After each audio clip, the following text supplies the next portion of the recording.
Welcome to our channel नाजरीन। आज की वीडियो में बात करने वाले हैं ड्रामा सीरियल मीम्स ऑफ मोहब्बत की नेक्स्ट एपिसोड के बारे में।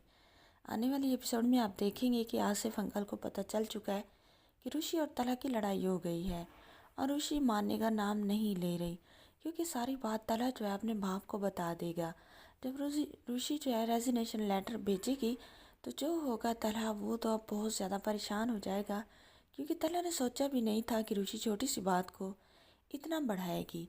तला ने यही सोचा था कि ऋषि नॉर्मल बिहेव करेगी और 1-2 दिन के बाद वापस ज़रूर ऑफिस आएगी, क्योंकि ऋषि ने ऑफिस बड़ा शौक से ज्वाइन किया था। ऋषि तब तला से मोहब्बत कर रही थी और ऋषि तब तला के अकॉर्डिंग खुद को डाल रही थी।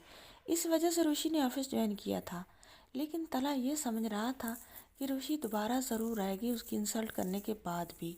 लेकिन ऋषि बिल्कुल नहीं आएगी, वो तो अपने दोस्त के हाथ रेजिग्नेशन लेटर भेज देगी। तो तला जब रेजिग्नेशन लेटर देखेगा और वो कॉल करेगा ऋषि को। ऋषि जब कॉल नहीं अटेंड करेगी तो तला घर आ जाएगा और सारी की सारी बात अपने बाप को बता देगा।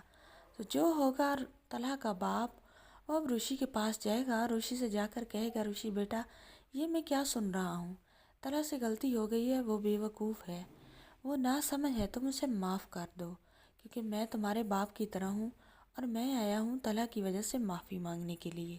तला ने अब बताया है, तला ने अब इस बात की गारंटी दी है, वादा किया है कि वो कभी भी सबिका के पास नहीं जाएगा।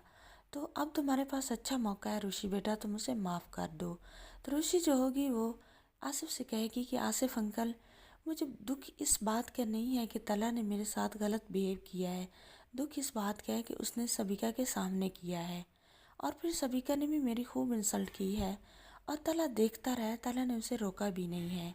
तो मैं अब तला को ना तो माफ़ कर सकती हूँ और ना ही तला के साथ मैं आगे बढ़ सकती हूँ। मैं तला से शादी नहीं कर सकती। आप मुझे मजबूर ना करें, मैं आपकी बहुत ज़्यादा इज़्ज़त करती हूँ, आप मेरे बाप की तरह हैं। कभी पहले मैंने आपका कहना टाला है, इस बार भी ना टालती अगर कुछ मेरे बस में होता या कुछ मुझे अच्छा होता हुआ नज़र आता। तो जो आसिफ होगा वो कहेगा कि बेटा अब मैं आ गया हूँ, मैं आपको इस बात की गारंटी देता हूँ कि मैं सब ठीक कर दूँगा।